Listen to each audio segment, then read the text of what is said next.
कि हमको एक्सपीरियंसेस लेना चाहिए खुद को जानने के लिए या नहीं, या बैठ के केवल पढ़ाई करो, चिंतन मनन करो और खुद को जानो? हमें क्या करना चाहिए? क्वेश्चन ये बताता है कि हमें ये समझ नहीं आ रहा, पूछने वाले को ये समझ नहीं आ रहा कि उसे अपने आप को जानना कैसे, क्योंकि वो लोगों को देखता है, वो एक अलग तरीके नज़र आते हैं, और वो खुद को देखता है या खुद को देखना चाहता है, वो अलग तरीका है।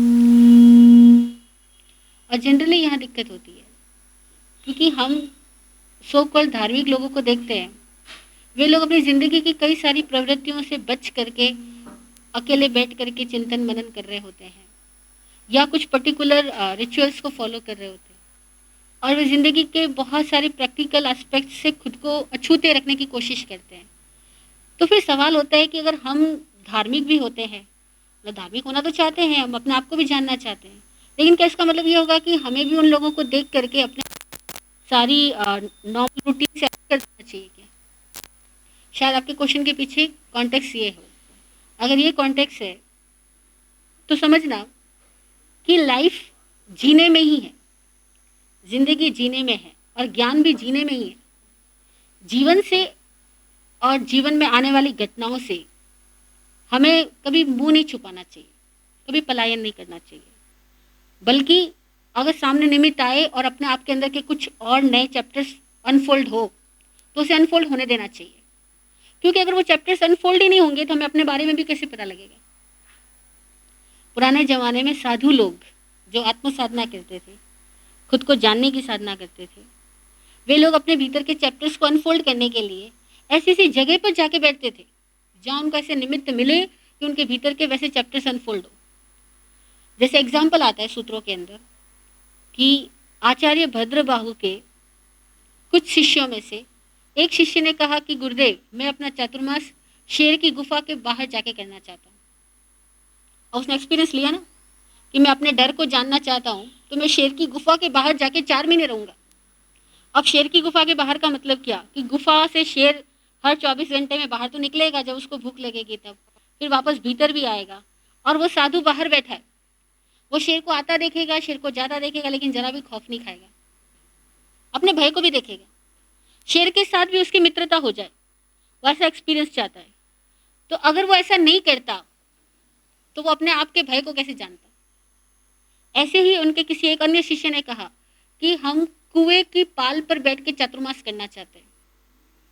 कुएं की पाल, गांव के अंदर पहले पानी लाने के स्थान कुआं होता था, और कुएं की पाल पे क्या होता था कि दिन भर सुबह के टाइम में लेडीज आती थी, वे पानी भरती थी, और जब लेडीज इकट्ठी हो और पानी भर रही हो तो क्या कुछ होने वाला है वो सबको पता है। घर गृहस्थी की सारी बातें होगी, मेरा पति ऐसा, तेरा पति ऐसा, मेरे बच्चे ऐसे, मेरी बहू ऐसी, मेरा बेटा ऐसे, वो सारी स्टोरीज वहाँ पे होने वाली है। और लेडीज आएगी तो नेचुरली लेडीज के पहनावा, कपड़ा, बातचीत, हाव भाव, चाल ढंग, सबको देख करके कई तरह के विकार आ सकते हैं। ऐसे स्थान पर एक साधु अपने गुरु से परमिशन लेकर के चातुर्मास करने जाता है, जानबूझ करके। क्यों? क्योंकि वो अपने भीतर के कुछ चैप्टर्स को अनफोल्ड करना चाहता है। वो खुद को जानना चाहता है कि ऐसी स्थिति में भी मैं समता में रह पाऊंगा या नहीं, उन निमित्तों के बीच में भी मेरे भीतर की अवस्था में विकार होंगे या नहीं। विकार अंदर अगर दबे भी पड़े हैं तो तभी तो निकलेंगे जब निमित्त आएगा। तो उसने अपने आप को जानने के लिए एक्सपीरियंस लिया ना। स्थूलिभद्र मुनि ने तो रूपकोशा वेश्या के घर जाके चातुर्मास किया, जो कि उसकी पूर्व प्रेमिका थी, जिस प्रेमिका के साथ वो बरसों रहा था, वो भी वेश्या, और उसके घर पे जाकर के एक निर्ग्रंथ साधु चातुर्मास करने के अपने गुरु से परमिशन मांगता है, और गुरु कहते हैं हाँ जाओ चातुर्मास करो वहां पर। अब अपनी पूर्व प्रेमिका जो कि बरसों से उसी का इंतजार कर रही है, उसके लिए दिन रात आंसू बहा रही है, वो अपने प्रेमी को आए हुए देख करके उसकी क्या स्थिति होगी? उसे क्या पता वो साधु बन गया है तो अब मेरी तरफ देखने वाला भी नहीं है। ये साधु उसके घर पे रहता है, उसी के हाथ का दिया हुआ भोजन भी लेता है, लेकिन जरा भी विचलित नहीं होता, और उस वेश्या को वो साध्वी बना डालता है। साध्वी मतलब नॉट साध्वी का कपड़ा, साध्वी का मतलब उनके भीतर के भावों को साध्वी अवस्था में ले आता है। तो उसने एक्सपीरियंस लिया। गस्सु कुमार मुनि ने शमशान में जाकर के ध्यान करने का एक्सपीरियंस लिया। सुबह तो दीक्षा ली, और दिन में अपने गुरु से, भगवान अरिष्ट नेमि से परमिशन मांगी कि मैं शमशान में खड़े होकर पूरी रात ध्यान करना चाहता हूँ। और साधु के लिए ये उत्कृष्ट तपस्याओं में से है कि शमशान में खड़े होकर ध्यान करना और पूरी रात खड़े रहना। और वो वेरी फर्स्ट डे भी तो दीक्षा ली और उसी दिन उसने परमिशन मांगी और गया ध्यान के लिए, एक्सपीरियंस लिया। तो अपने आप को जानने के लिए एक्सपीरियंस लेना चाहिए, ऐसा नहीं कि नहीं लेना चाहिए। और लाइफ खुद भी कई सारे एक्सपीरियंस देती है। और एक्सपीरियंस ऐसी चीज़ है कि वो तो वैसे भी होते हैं, लेने के लिए कुछ स्पेशल एफर्ट्स ना करो तब भी होते हैं, क्योंकि आपके सामने दो लोग लड़ेंगे, आप उनको देख करके हैरान हो गए पति पत्नी क्यों लड़ रहे हैं। इतनी सी छोटी सी बात अगर हस्बैंड ने कह दी तो वाइफ को इतना गुस्सा करने की क्या जरूरत थी, उसके मूड को क्यों नहीं समझ पाई वो। अब आप उनको देख करके एक्सपीरियंस ले रहे हो, इसका मतलब ये हुआ कि मैं भी जब झगड़ा करता हूँ तो बहुत संभव है कि बहुत छोटी सी बात पे मैं इतना उत्तेजित हो जाता हूँ, और तब मुझे वो बात छोटी नहीं लगती, बहुत बड़ी लगती, जैसे अभी इसको लग रही है। छोटी छोटी बातों पे अपना मूड खराब हो जाता है, और हमें नहीं पता हमारी कितनी बातों से और भी कितने लोगों का मूड खराब होता होगा। लेकिन हर आदमी को अपना दुख फील होता है, औरों का नहीं। मैं मूड खराब करके आज खाना ना खाऊं चलेगा, लेकिन तुम में से कोई ऐसा कर ले तो मुझे गुस्सा आएगा। एक्सपीरियंस तो बहुत चीजों को देख के खुद ब खुद आता है, लेने जाने की जरूरत भी नहीं पड़ती। लेकिन अगर कोई व्यक्ति एफर्ट्स करना चाहता है खुद को जानने के लिए कि नहीं मैं जानना चाहता हूँ मेरे अंदर क्या है, मैं क्या हूं, तो जाने ना। लाइफ में जितने चैलेंजेस लोगे उतना अच्छा है। कॉन्शियसली खुद आए हुए चैलेंजेस को भी लो, एक्सेप्ट करो। वरना बहुत सारे धार्मिक लोग, सो कॉल्ड धार्मिक लोग, तो चैलेंज आने पर एकदम भाग फुट छूटते।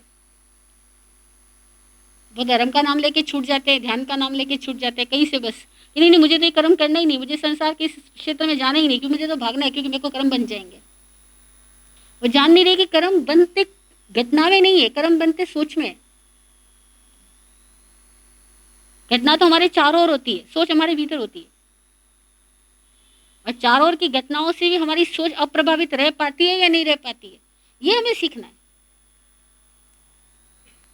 कि हम बाहर के वातावरण से भी स्ट्रांग अपने अंदर का वातावरण बना के रखें,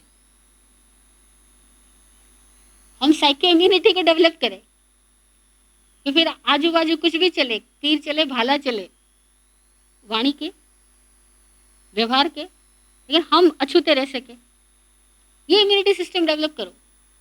तो क्यों ना लो एक्सपीरियंस, जरूर लो। साधक लेते ही आए हैं। उपवास करना भी एक एक्सपीरियंस लेने तो है कि चलो आज भूख को देखते हैं कि भूख में क्या होता है। रोज तो भूख लगती है, खा लेते हैं, तो वो भूख की वेदना क्या होती है पता भी नहीं। और हमारे यहाँ तो ये स्थिति है कि भूख लगती नहीं, उससे पहले खाना खा लेते हैं,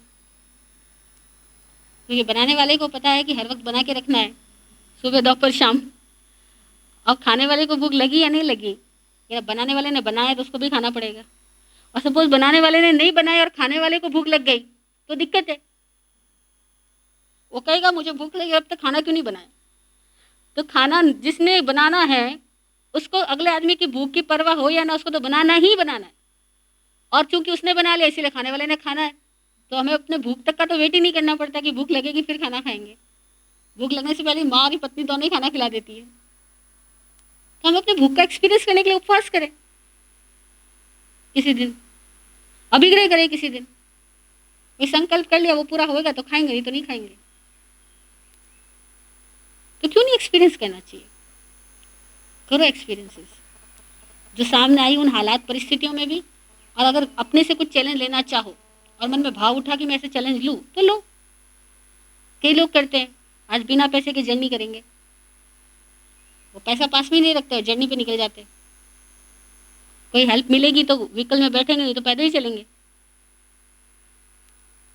पुराने साधु भी ऐसे थे, रिजिड नहीं थे कि नहीं बैठेंगे। वो कहते अगर कभी जरूरत पड़ी, किसी ने चला के बोला कि तुम बैठो गाड़ी में तो बैठ जाएंगे। किसी ने नहीं बोला, किसी ने चला करके कुछ नहीं कहा, ना कोई हेल्प दी, तो हम पैदल ही चले जाएंगे। हिंदू साधु ऐसे करते रहे हैं, जैन साधु भी ऐसा करते रहे। किसी ने चला करके बोला इतना क्यों चल रहे हो, नदी है, आओ नाव में, हम सब जा रहे हैं, तुम भी बैठ जाओ नाव में, तो बैठ जाता था वो। किसी ने नहीं बोला किसी ने मना कर दिया पैसा नहीं हमारे नाम में नहीं बैठने का, तो नहीं बैठेगा, ये चल के जाएगा। तो हर तरह के एक्सपीरियंसेस लाइफ में, जो भाव उठता है उसको देखो, वो भाव क्या सिखाता है आपको, उस भाव से समझ लो कि ये भाव क्या समझा रहा है मेरे को, ये विचार मुझे क्या मैसेज दे रहा है। जो विचार हमारे माइंड में आ रहे हैं वो कुछ मैसेज दे रहे हैं, उस मैसेज को लो, एक्सपीरियंस लो। जय हो।